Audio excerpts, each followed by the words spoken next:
All right, so good evening again, everyone, and this is Marcus with another podcast about Trinidad and Tobago football and how we could work together to develop and to grow Trinidad and Tobago football.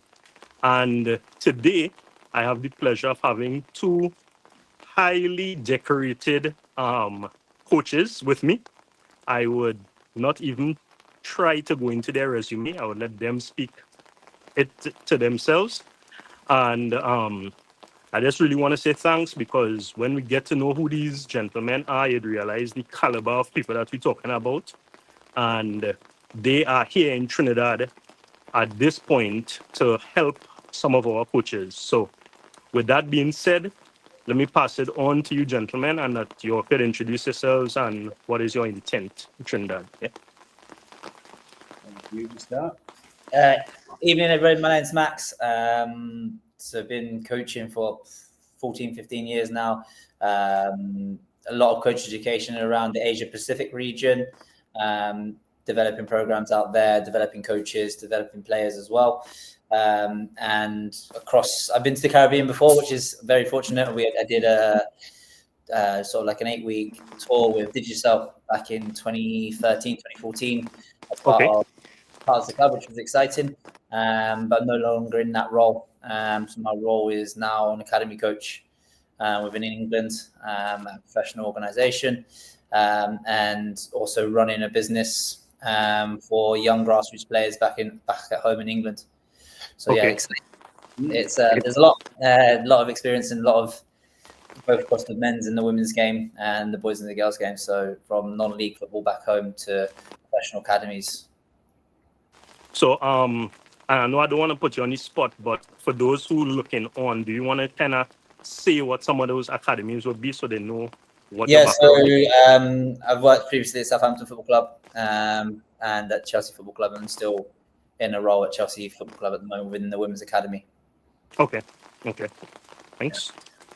And my name's Laurie, Griffin. It's a very similar story to Max. I've been coaching for probably 15, nearly 20 years now. I've got a few years on Max. My role is very similar. Worked in football development, coach education across Asia Pacific region, but then also had the pleasure of going out to places such as Africa, North America, South America, delivered programs. I think I've now coached in, I think it's 30 different countries over the world. And that's been spread across time working at 3 football clubs. So most recently Sheffield United, prior to that working alongside Max at Chelsea, and then before that with Manchester United as well. Okay. So again, that would just probably give some credit to people looking on, and they could now associate, because I could tell you for sure we in Trinidad and Tobago love Manchester definitely, right? Definitely. We have our treble winner from there. So yeah, we definitely love that. All right, so I have a couple of questions here because when Katie reached out to me and told me about the opportunity, at first I was kind of a little bit overwhelmed because I was like, wow, look at the caliber of people that I'm going to be speaking to. And I wanted to make sure that I have some questions to really have my conversation, right? So you may see me looking down, but it's simply because I'm trying to read those questions. So the first one is, what is it that inspired you to firstly become a coach educator and to come out to the Caribbean, and as you mentioned, firstly in Trinidad and Tobago doing this? I think from my own personal perspective, like I've been really blessed to be able to travel the world, to see a lot of different football cultures all over the world. And what I really enjoy about stepping into new environments is the fact that football is a level playing field. It's an opportunity that everybody wants to be, a part of, whether you're 4 or 5 years old and you're just getting into the game, or whether you're a fan of the game and you're, a parent or a coach or whatever that might be. So, yeah, to be able to step into the Caribbean and to be able to support coaches here is, something that we're really looking forward to over the next couple of days. Okay. Max? Why am I a coach educator? I think growing up, my dad was my coach. So, right. Okay. She was a role model to me, and I'm very fortunate that the team I got to train and play with, I trained 2-3 times a week, play games, and sure, my dad wasn't a coach or anything in that ground. He played football, but it's opportunity to give people access and learn from our experiences. I played non-league football to a fairly okay standard, in my opinion. So it's just making an understanding what that is and passing on past experiences. Like Laurie said, been around over the world, coaching in lots of different countries and taking little bits of their philosophies and adapting them and adding them to mine, because it's an ever-evolving game. So it's really important that we continue to evolve as people and as coaches to make sure that the players on the field are given the best opportunities to become the best versions of themselves. True. And you mentioned something just now that kind of leads me to my second question. How long have you all been doing this, and what countries have you visited so far? I think, Trinidad is the 31st country that I've coached in globally. Right. So Okay. I've had the pleasure to go. I won't go into all of them, but I've been Asia Pacific. Spent a lot of time out there. So lived in Thailand and ran 5 or 6 different development programs for Chelsea in the region. Right. Been to 5 African countries. And worked on a talent development program there, and then across South and North America, as well as through Europe. Each one is, completely different to the other as well. Every type of player, type of coach, type of environment, learning environment is completely unique. And we're hoping that, again, in the next couple of days, if we can provide some inspiration as to, some of the things that we do back at home and some of the, as Max says, the little snippets of the different coaching, playing philosophies and ideas and methodology from all over the world, that it'll have a positive effect on coaching and player development here in Trinidad. Right. Okay. Nice. Yeah, for me, similar to Laurie, I think I've done a couple more countries, but that was just mainly because I managed to do 10 in 8 weeks whilst I was in the Caribbean. Okay. Okay.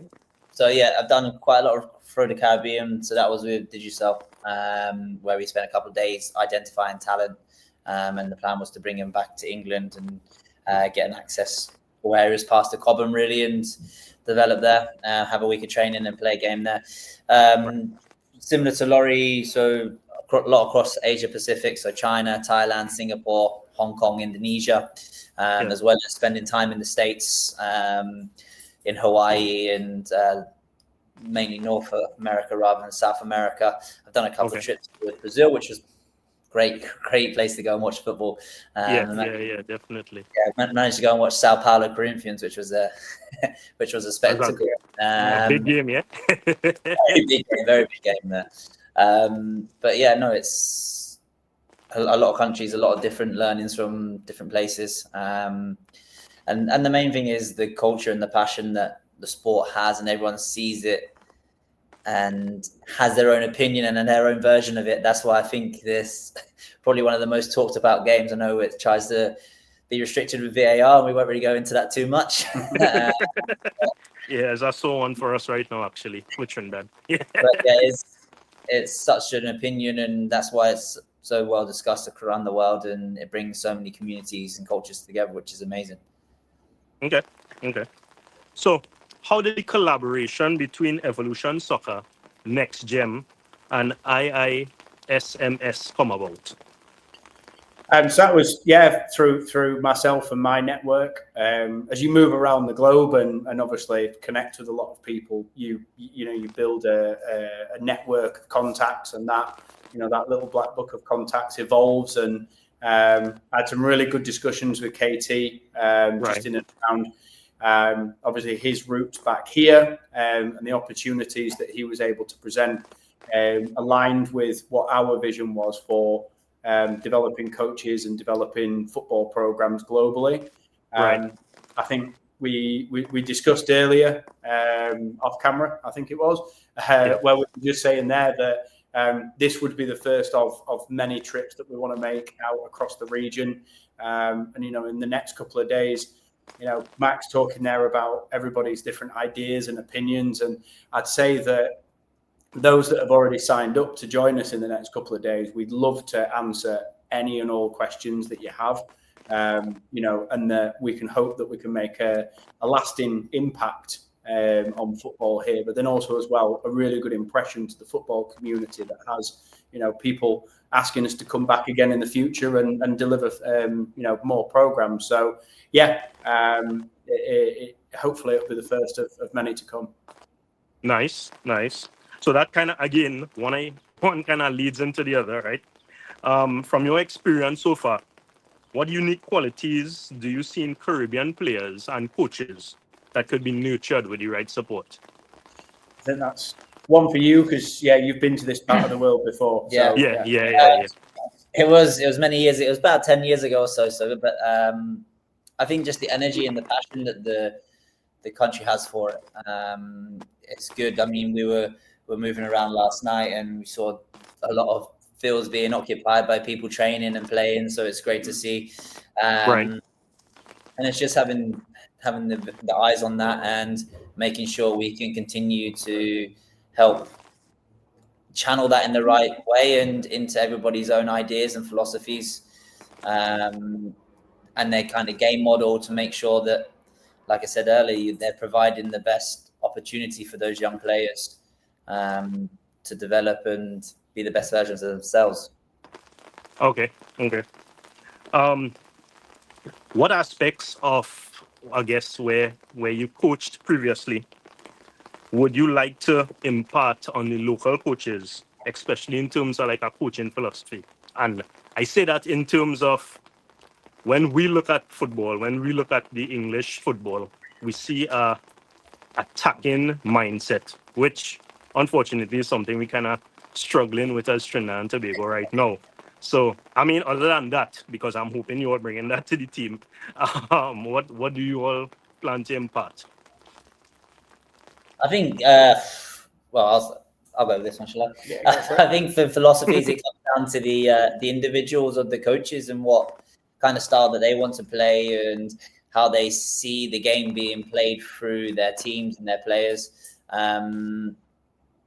There's nothing saying that one coach can be attack minded and another coach can be very defensive minded, and you have the same kind of styles in England, whereas that's where you're looking at Premier League teams or Premier League managers. And so it comes down to your own beliefs and how you want to play and see the game and how you want to control the game, whether you want to control that through defensive control and restraint, or whether you want to have that by dominating the ball and controlling the game in possession. So yeah, you see many different styles, and I suppose that's why it's also really interesting. I mean, if you go through like formations, you look at it went from 4-4-2s to 4-3-3s to 3-5-2s to 4-2-3-1s, and they've all been successful winning the Premier League and the World Cup. So we're kind of in the phase where we're in the phase of a 3-4-3 with a box midfield and that kind of era, and it will continue to roll through. So I think the main thing is not really us telling the coaches what philosophy or style they want to have and embrace, but it's mainly looking at how we can develop individuals so they can potentially be more attack minded or being a bit more defensive minded to suit their philosophy and the needs. And if for the attacking players, to have a more attacking team, you want to have more dominate the possession more, and you need to be comfortable and composed in possession as an individual. So those are the things that we believe that to make confident players, they need to have ball time, and ball rolling time needs to be high, and making sure they get lots of touches in game-like scenarios. So when they make the field, it's all about decision making, and they can make those decisions really quickly and effectively. Yeah, the only thing I'd add to that is that Max made a really good point earlier when he was talking about that football is a game of opinions, and it's all about, you know, individual interpretation. So, you know, my game will be different to Max's game, will be different to your game if we, you know, envisage the perfect game plan. And I think the next couple of days is really about helping coaches explore what their thoughts are on the game, because it will change through different phases of the game as well. So one of the things that we're going to do is start to dissect, your work in possession, out of possession, whether you're in your defensive third, whether you're in the attacking third, and how that will change your thoughts and your approach on how you coach and instruct your players. The second day in particular, we're going to start to talk about the messages of which that you can get those, your philosophy over to your players as well. So start to look at developing individuals within a particular system and a philosophy. And that might be some individual like positional work of, a fullback might be different in my system as it is to Max's. So therefore, the technical and tactical work that a coach is going to put in to working with that player will be different. And then the last thing is just, it's that relationship between coach and player. How do you get your messages across? Okay. Well, that sounds good. That sounds really, really good. Could you walk me through a typical training session or workshop?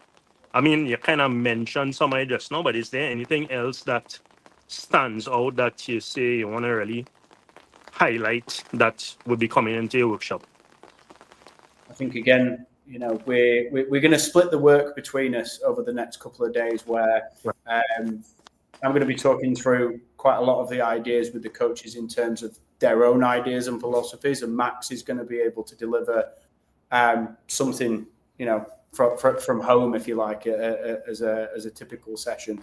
So again, it's probably best suited to come from you as to some of your ideas that are going to be on way tomorrow. I mean, for me, it's making every part of your practice as realistic to the game as possible. Obviously, there's going to be some trade-off on realism. And like if you're looking at passing techniques, you might just be looking at passing techniques in a certain scenario or situation. But for me, all my practices, whether it's big goals, mini goals, always goes towards a target or to a challenge or a point system. So the intensity and the realism comes from the players, because no one wants to lose at the end of the day, whether you're 35-year-old male or female training, or whether you're a 5 or 6-year-old boy or girl training.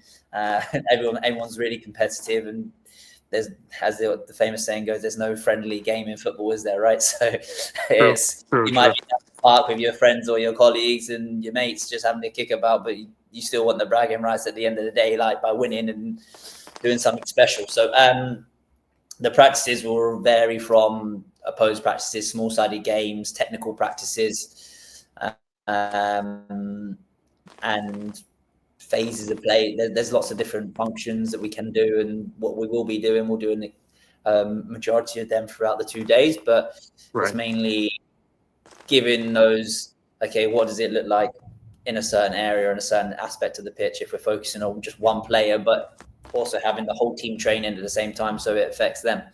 And that's something that's really big in England at the moment is, right, you have your team objective and your training session, but actually this session is also designed for Laurie because he needs to work on a certain aspect of his game, and we'll focus on what those key aspects have done. And it might be just varying the start position or getting Laurie to do something extra within those games, or setting him challenges and tasks to achieve. So I can't really, that doesn't really answer your question, but it kind of tells you what we will be doing. It definitely whets the appetite. I'm going to say it's a good way to say and to plug. If you want to find out, get yourself there tomorrow. Correct. I was not going to say that. I was going to say that it definitely. I was going to say it definitely whets your appetite to make sure that you come out on the weekend to find out. So yeah. I like that. Yeah. So beyond the immediate program this weekend, how do you ensure that impact lasts and it continues to grow once you all leave and probably go back to Europe?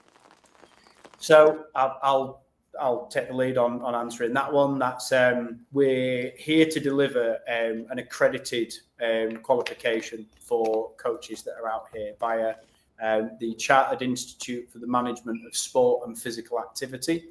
So every attendee will be picking up an award for coming along for the next couple of days. that will put them at a particular standard on that framework that says they've been able to receive some of the knowledge and experience to this level. So really what we want to do is we want to help coaches elevate their status of professionalism within the game. And by doing that, obviously create opportunities for the coaches so that they can create opportunity for more players as well. And I always go back to the phrase, the teach a man to fish. And so if we can, provide that one little golden nugget to a coach that helps them change the environment and the opportunity for the players that they work with, and from my perspective, it's job done. If they pick up more than that, then obviously that's a great bonus for everybody. So we're aiming then that we'll be able to impart some of our knowledge and our experience onto these coaches in the next couple of days, but also keep everybody, wanting to come back for more. The programs that we've run, we're only running 2 days worth this time, but again, we'd love for the opportunity to be able to come back to, observe coaches as they develop and progress through, the qualification framework that we work to, and see them, continue to improve over many years to come. Okay. So I know this is something you said that you would have done previously in different places. What are some of the upfront challenges, or what do you anticipate some of the challenges to be when you're now trying to instill a new philosophy into a group of coaches? I don't think it's us instilling a new philosophy into them. It's giving them ideas and ideologies to come up and create their own philosophy. Otherwise, we're all going to be robots and it'd be the most boring game on earth, right? True.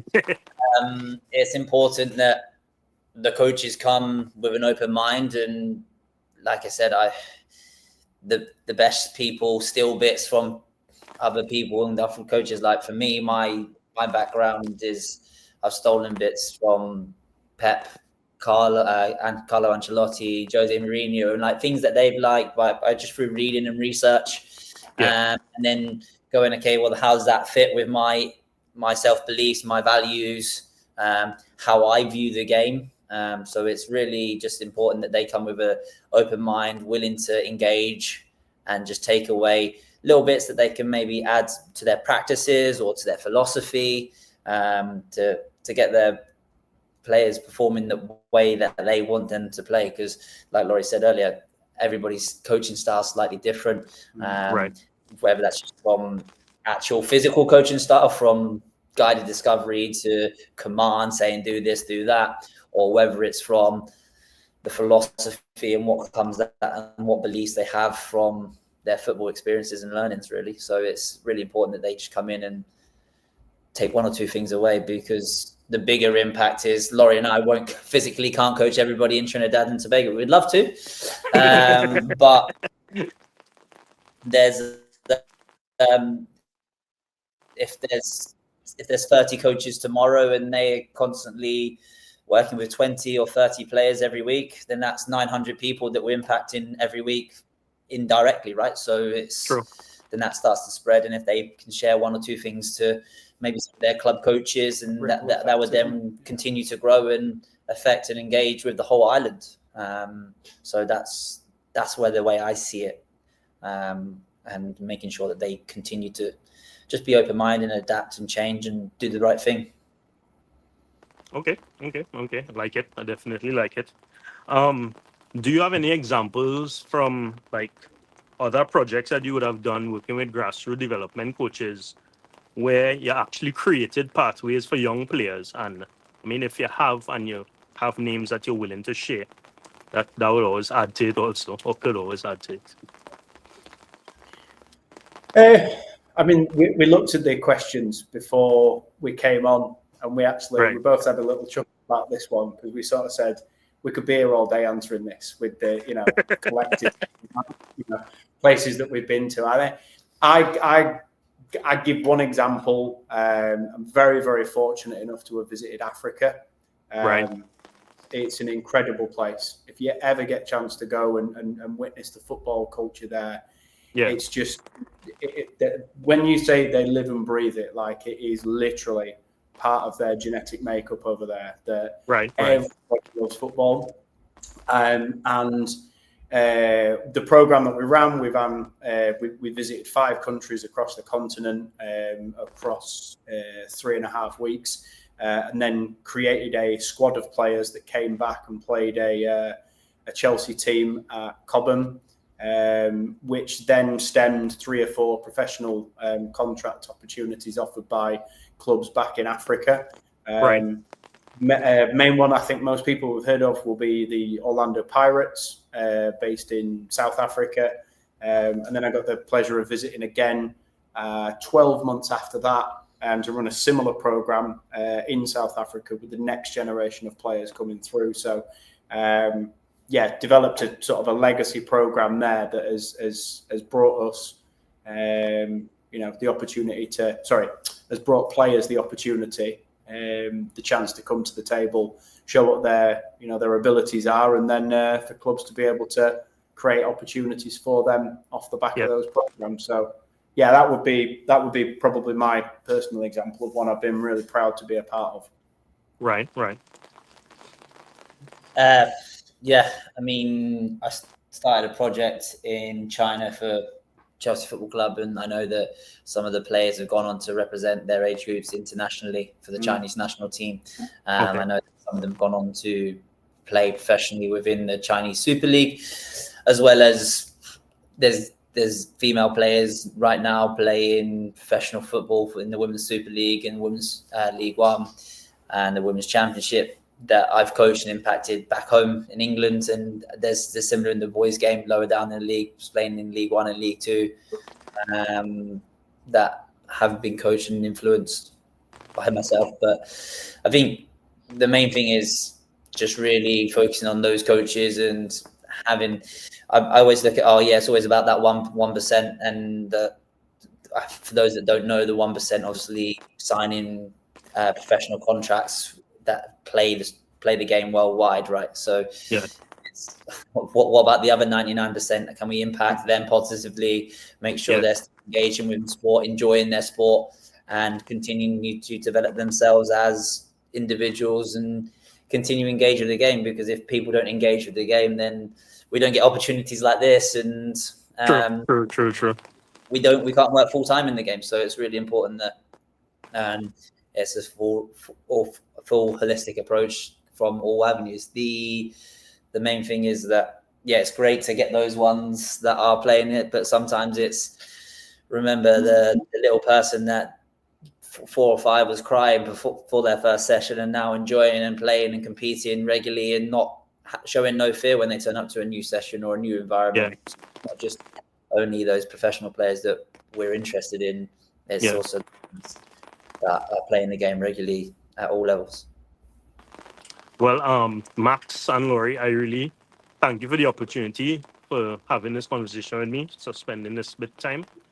Before I go, is there anything else that you all would want to add before we close off?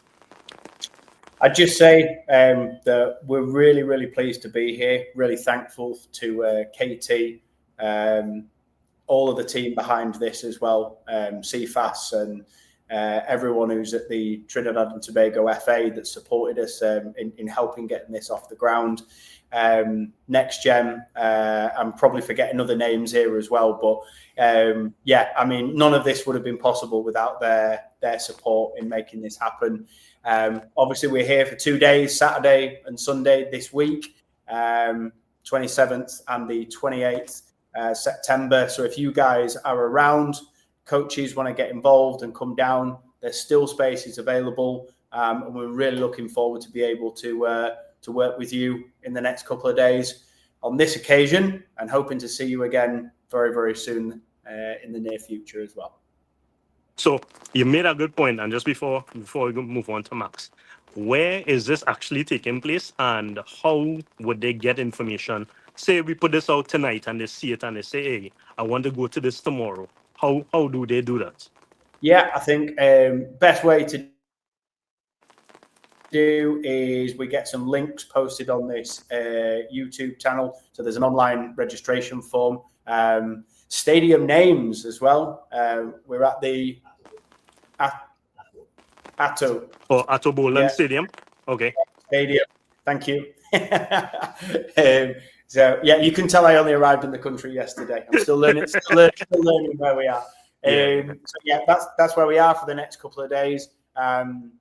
Click on the link below. Okay. Max, anything before we close out? Yeah, just echo it. I'm just looking forward to engaging with the coaches and the players that I get to work with over the next couple of days. So just really excited, and hopefully we can impact the Trinidad and Tobago community, especially with our football ideologies. Yeah. All right. So again, thank you very much, guys. And for those who looking on, coaches, grassroots, anybody, this is a fantastic opportunity. These are qualified, certified professionals who could definitely enhance our football. So if you could, please make every effort to really try and come out and support and be a part of this project. So again, guys, thank you very much. And for those looking on, thank you for being on and taking this information. And I'll stop the recording now. We could always stay on and talk a little bit after if you want to. Yeah. Excellent. Marcus, thank you very much. It's been a pleasure. Thanks, Marcus. Appreciate it. Yeah. Thanks, guys.